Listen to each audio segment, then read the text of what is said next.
ding ding because they'll be coming in. So, So the ding won't be me then. I don't know about that. It'll be up to you in your first comment. So go right ahead. Okay, my name's Pat Hogan. I'm a candidate for mayor of the city of Syracuse. I love this town. I've always loved it. I walked the neighborhoods when I was a kid, to all those neighborhoods and raised my family.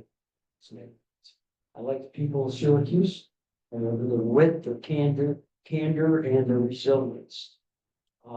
I actually think I'm probably the only candidate who had two parents serve on the Labor Council. My father was head of Musicians Local 78, American Federation of Musicians, and my mother was his secretary. They both served. On top of that, I was a union member, of course, of CSEA. I was a union steward, and I also was a member of the teacher. So I understand union brethren. I understand what they need. I understand about wages and sometimes fight for them, and also for good workplace conditions.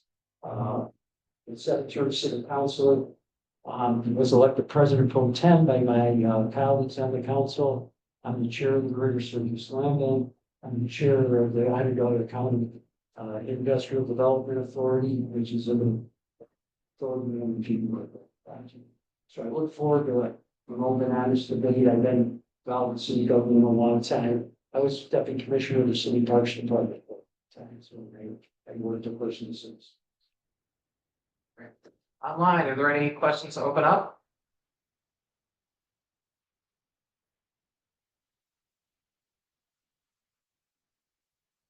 Hearing none.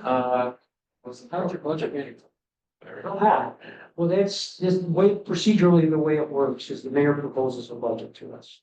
And then over a series of a month of meetings, go over every department's budget. And then we talk among ourselves when we're doing come to some sort of resolution. The budget is daunting. It's got a 27. We have about $120 million in fund balance, which sort of in some. But in reality, Syracuse, I've been involved in many years. Syracuse is one of those woods and valleys that a lot of cities across the country, 48% of our total assessed value is taxes. The biggest, the most expensive property in Syracuse is Syracuse, which is the Syracuse University campus. That's over $1 billion. So our main revenue streams are property taxes, and 2/3 of our property tax has to go to the city school district on the maintenance of that. We have that, we have sales tax revenue, which is that sort of our saving grace for a while, but it's supposed to be flat this year. And years ago, we were promised aid to municipalities, which were supposed to rise 2% a year to prevent us from only raising property taxes, local property taxes. But that happened for a while when this both government programs of the so we get about $76 million from it. So it's a balance. We want to pay our people well. We want to maintain our streets and our infrastructure, and make sure when someone calls a police officer, he's rise there because you got enough police officers. But it's a tough balance, and I've been through it 15 times. It means making some tough decisions.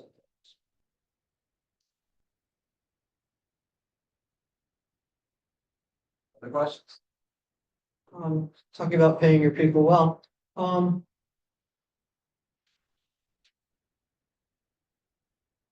Do you support Mayor Walsh's proposed study in last year's budget to allocate money to do a study on union employee salaries? No, I didn't.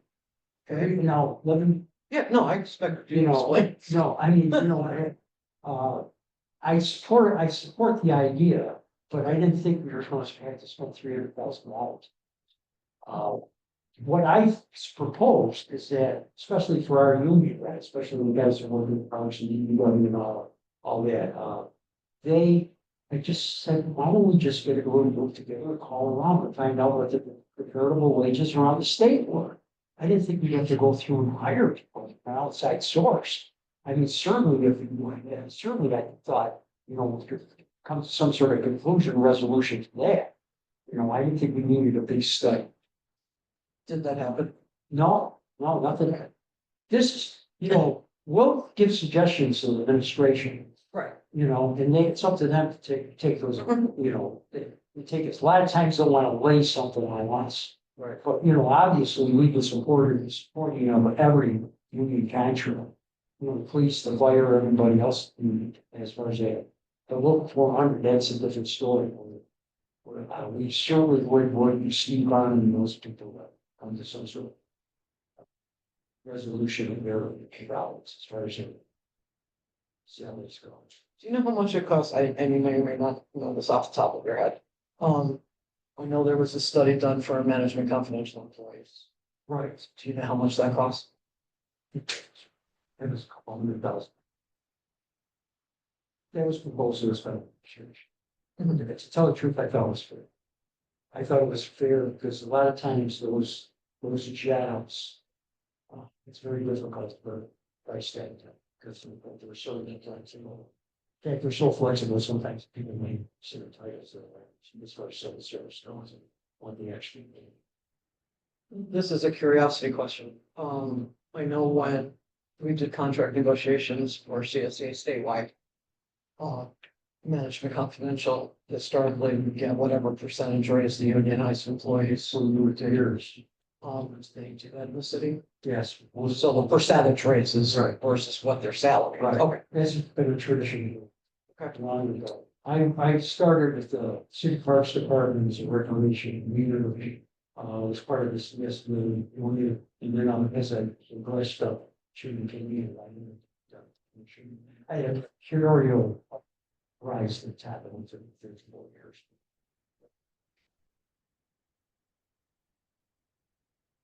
Now the other hat that I'm wearing tonight is the here, which is the hotel and restaurant workers. Right.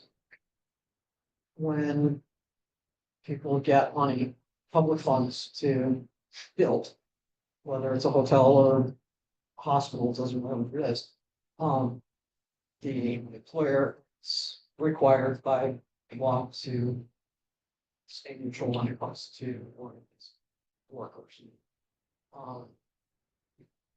There are a lot of public funds that go into hotel building and tend to not end up with. There's always an excuse as to why they don't necessarily need to follow that, whether it's hotels or trade or whatever it is.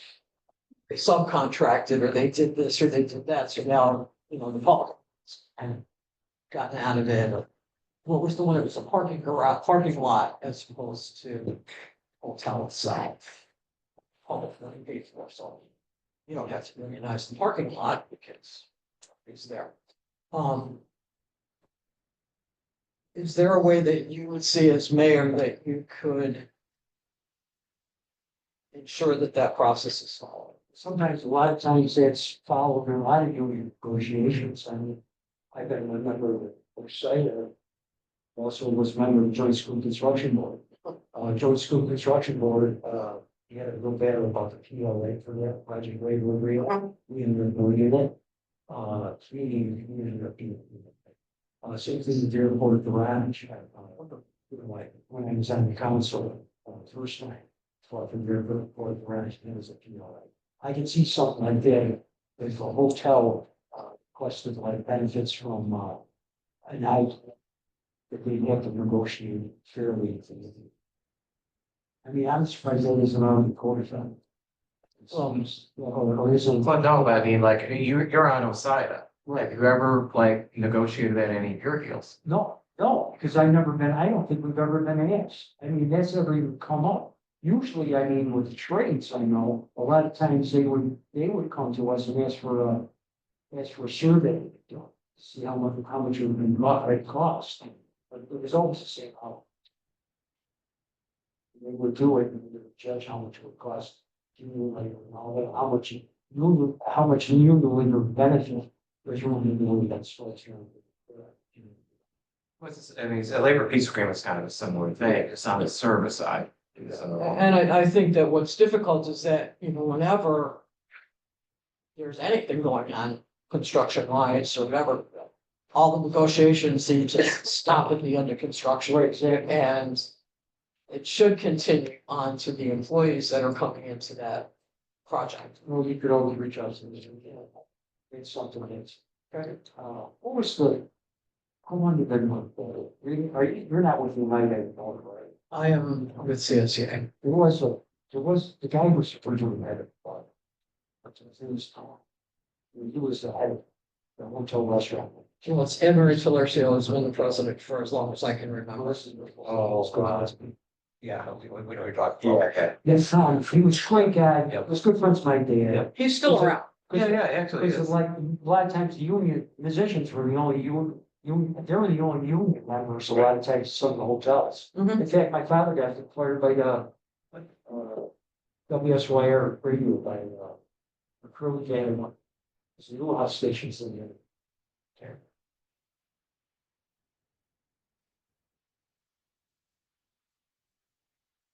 You have anything else, Lauren? Just the standard, what's your position on residency requirements for city employees? You know, It hasn't reared its ugly head lately. well, I am Expire, but sort of changing it. We're having extreme difficulty to line up the police force. Right now, we have 421 officer positions. Fund them every year. Never had more than 378 police officers. We have trouble filling skilled positions. We have trouble filling positions in the city centers. A lot of this to residents. As you well know, your state police, fire, and sanitation workers do. Okay. You don't have to put a residence, can't put a residence because it's not law. But Mayor Walsh, Cynthia Wisdom, decided to have as part of the police contract, police officers, they have to sign up to fire first. Fire done it also a few years back. Yeah, and, to me, didn't get the point of like, they're going to every neighborhood watching them, and making every chance, neighborhood folks, really disturbed because there's not a lot of self-assertion. I think we got a little extra, on the requirement, because frankly, I think some person getting assaulted and really is to care for the cops, when it's response to the call. I think we could, I made her now interest is not, is to protect and extend every neighborhood in the city of Syracuse. So I think we made the need to spend time, get on this. It's a kind of sense, right? Is that it, Lauren? Do you have any more? well, I guess going further on that, what about non-policing fire and sanitation employees? Well, I think we should have to think about that. I know for years we had trouble getting mechanics in the Department of Public Works. As you well know, school district, which school district employees who were done, city school district, and the school board could make residency, has residency tomorrow. Because the governor didn't rules. But I mean, I think it works. Residency just doesn't work. Sure. I don't think it would. I think we gotta step. I think generally such a regard, especially my friend coming in, we were in even one project, I think we gotta start thinking of us, not us instead, so. And caveat off Lori's questions, charter says there's residency, except for what are exempt by New York state law when you get a police fire sanitation. Is that something you can look at for all city employees? Yeah, I would definitely do that. And we're having a lot of problems. Those specific symbols.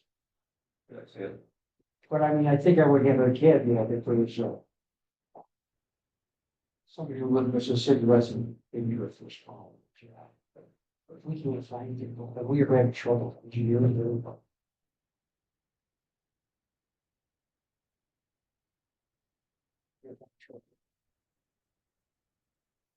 Really. You're good.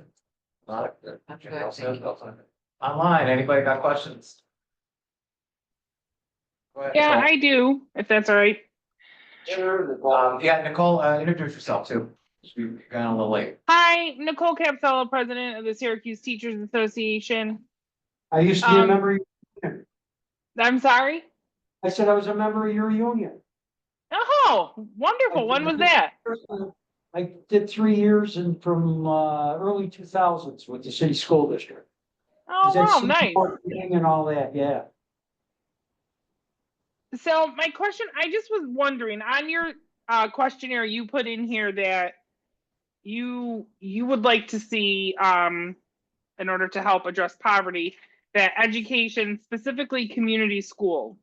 Can you just Right. give me some more insight into what a community school looks like for you and how you envision that helping? Well, what it did look like back in the seventies was a lot of times the Parks Department would go into the city schools at 3 o'clock in the afternoon at the end of school, keep the school open till like 9 o'clock for recreation, safe recreation, volunteer tutoring, life skills tutoring and all that. I sort of ran that program. We worked in conjunction with the city school system on that. As you probably are aware, the city owns the schools, the school district uses the schools. And we would work out a negotiated agreement with the city school district, bring in like a custodian and all that. What I would foresee back in the seventies, there wasn't Title IX, so we could actually access some middle schools and high schools. Now I would see it like an elementary school, starting with one elementary school in every council district. For a time with the Parks Department, we actually had an educational wing where we would plug into the school district and find out from every kid that was registered in a recreation center what his weakness was in academics. And we would give him specific tutoring when he showed up at the site, because a lot of times the kids, they fuss all over the place. They would go to the neighborhood site. So that's how I envision it. A lot of our neighborhoods, I worked at Seymour. I'm an old Shiner Street Boys Club guy, as a matter of fact. A lot of our more challenged neighborhoods, there's a lack of safe spaces for kids. And opening those schools, making them real community schools, I think that would and energize those neighborhoods too. Because those kids I think people would gravitate around the schools. That's Yeah, how I mean, I like that. Are you aware of the amount of kids that actually don't attend their assigned neighborhood or community school in the city? I mean, we had a conversation with Mr. Davis today about that. As a matter of fact, we had a budget today. I was there. Well, 50% absenteeism rate, right? Chronic absenteeism, I think, is about where they said they're at right now, is 50%. I was in Fowler I've been in 3 schools in the last 2 weeks. I've been in Fowler, Corcoran, and Huntington last night, as a matter of fact. And a lot of times these schools are used as neighborhood gathering places anyways. But I mean, at Fowler, there was this it's like a naval cadet class. I don't know if you're aware of that. It's like 35 kids under a teacher who's an ex-Marine. Terrific. Yep. Then we went to the Jeanette Epps at my old school, Corcoran. I'm a Corcoran graduate, as is my son. And that was the answers those kids, the questions those kids asked the Miss Epps were unbelievable. I was so thrilled to be there, just hear these kids responding to an astronaut. Many of our city councilors are city high school graduates. So when Councilor Caldwell was bragging about Nottingham, I said, we got an astronaut. We're Corcoran kids, So I just think the schools meld into the neighborhood so well. I think we should be able to use them to 9, 10 o'clock at night. And I know after school care is a big thing with a lot of working parents. So I think it'd be a great program to have. I'm sure we could get grants for it. I'm sure I could siphon off some city money from the school, from our Parks Department to support that. I would have probably the Parks Department run it, the Parks and Recreation. Interesting. All right. Thank you. Online, any other questions there? Yeah. Can Go you, ahead, Mike. Okay, go ahead, Joe. can you give me a better explanation of using a union printer to print your campaign materials? I use union. I mean, I do have a union bug on my new materials, but frankly, the guy I've always used is a guy who I'm very close friends with. He's got a one-man shop down on West Fayette Street. He's in my council district. He's in the old Delavant building. And he needs work, and so I went with them. I've gone with them for a bunch of years now. Appreciate it. Thank you. All right, Mike, you're next. Mike Lyon? Yeah, I just had a question. Certainly one of a big issue in Syracuse is affordable housing. And, you know, we have the poorest areas in the country. How are we going to get out of this? Mike, we got a real question of childhood poverty too, and childhood poverty is basically family poverty, and, when you talk about that there's a tripod from, poverty, I'm sure everybody's aware of it, it's like, you go housing, education, and jobs. You know, housing, I don't think there's anybody more active on the housing front on the city council, or actually in the mayor's administration, than I've been. We're building a 550 unit new housing project up on, the old Syracuse Developmental Center property, 47 acres right next to Burnett Park Zoo. It's been a very difficult process. You have to apply for LIHTC housing. We finally found a person, people that are, that were confident that's going to build it. We've developed a good relationship with them. We had to clear a 600,000 square foot building, Syracuse Developmental Center. We were able to get state money for it, $30 million. Territory came in and did it for 12 million, so we have $18 million to do public housing. And that will be, we'll have 27 houses, home headquarters houses, that'll be affordable. And we're also going to start with 2 buildings. It'll be LIHTC, financed by LIHTC funding, low income tax credit, 150 units apiece. And then later on, we'll have a market rate building, and we'll also have a senior citizen building. That goes with, unfortunately, we've amassed a bunch of property on Delaware and Grace Street and Kellogg Street. We've bought our own Baptist church down there for another LIHTC project that we're planning with La Liga. You know, it's a fair, like, sort of like putting all this property together through the land bank. But we're looking forward to that getting started too. But this is a lot, we got to be able to speed up these processes, and it's really difficult when going to state on some of this and qualify. And I write letters to the state regarding qualifications of the LIHTC people, but that's how you do it. You start with the building housing. I don't know if you ever get down Ontario Street, we just built a whole row of houses on Ontario Street through home headquarters. Yesterday, the council passed a community development block grant. The administration came to us and they actually cut home headquarters by $100,000 and put that on back in. Because this is what we need. 70% of the city of the city's housing was built before 1970.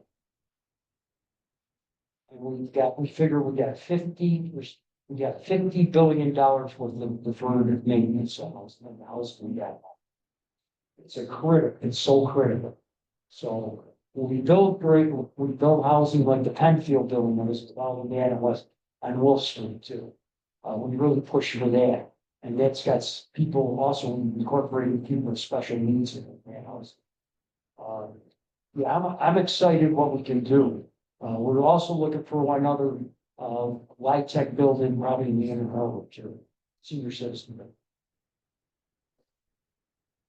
Those buildings that are built prior to 1970. That's all houses. Yeah, right now, how many of them, or about percentage wise, fall into like an historical? Well, get it together. Sure, you know, I Do think we have a lot? East side just got they were just designated state historic designation for large part of the east side.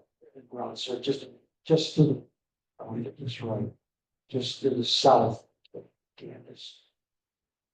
So, okay, yeah, so I mean, you know, that's part of it. A lot of the building, the problem is, you know, and we have a great housing study on the website. It tells about all the issues as far as affordability goes. And what we're trying to do with the Syracuse Housing Trust, form that, get some money from Empire State Development, got $2.5 million of city money. And what we're trying to do is, you know, basically LIHTC funding does well in the lower income neighborhoods. But we're also identifying a lot of border neighborhoods that could go either way. And some of the neighborhoods identified, the first two neighborhoods identified with Tipperary Hill, and Salt Springs, west and east. And we're trying to find ways, there's not a lot of money available unless you qualify for LIHTC. So we're trying to amass some money and then do something like the old Syracuse neighborhood initiative, where you, a lot of times we'll just leave a loan for a roof, or a porch, or something like that. And we're trying to get that in there, but it's tough finding money, but it's worth it because it is one of those tripods legs of like, paddle. It changes the dynamic of a kid walking out of a nice new house to maybe walk out of school, watch it. Actually, Mike, did you have any other questions? No, Anybody else online have questions?